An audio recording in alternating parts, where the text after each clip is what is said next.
Okay, the carbonate polyatomic ion.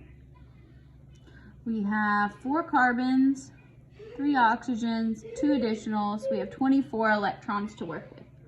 We've already drawn this, so maybe you remember it.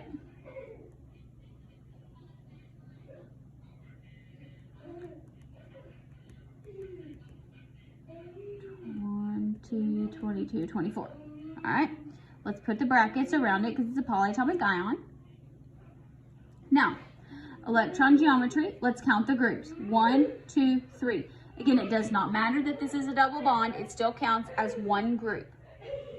So the electron geometry here is going to be trigonal, planar.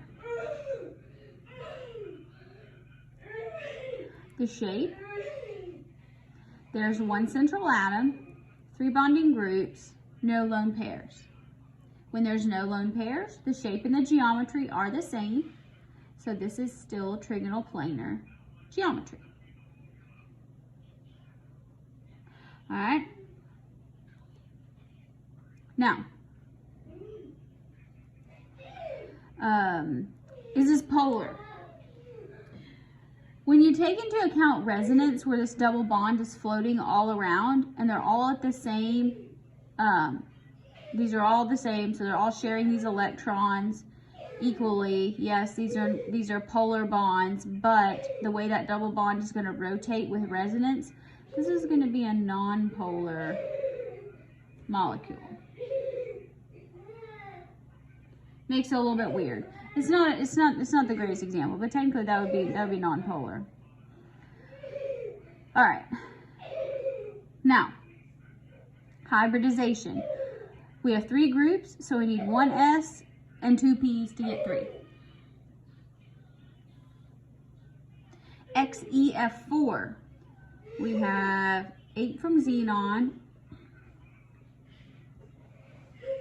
4 times 7 from fluorine, so a total of 36. So that means let's put xenon here, fluorine, fluorine, fluorine, fluorine.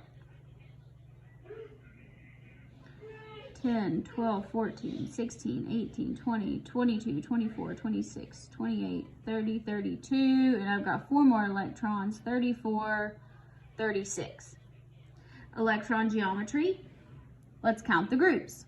1, 2, 3, 4, 5, 6 groups. 6 groups is octahedral. The shape. This has 1 central atom, 4 bonding groups, 2 lone pairs. In this case, it's going to lose the axial ones first, and so we're going to be left with a shape that is square, planar. And then we'll have clouds of electrons at the top and the bottom. All of these outside bonded atoms are the same. All the bonds are the same, and the 2 lone pairs are going to be perpendicular to each other. Well, they'll be parallel. They'll be perpendicular to this square. So everything is going to line up to where it's going to cancel things out. So this is actually going to be a non-polar molecule, even though it does have lone pairs. Because of the orientation, it works out. So here we have 1 s orbital, 3 p orbitals, and 2 d orbitals to get to our total of 6 boxes. Ammonia. We've done ammonia before.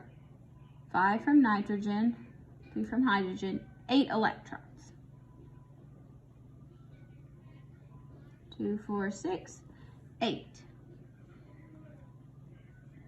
Count the groups. 1, 2, 3, 4 groups.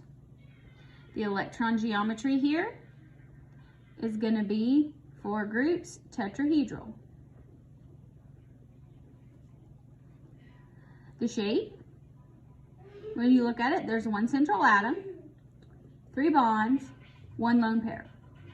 That corresponds to a shape of trigonal, pyramidal.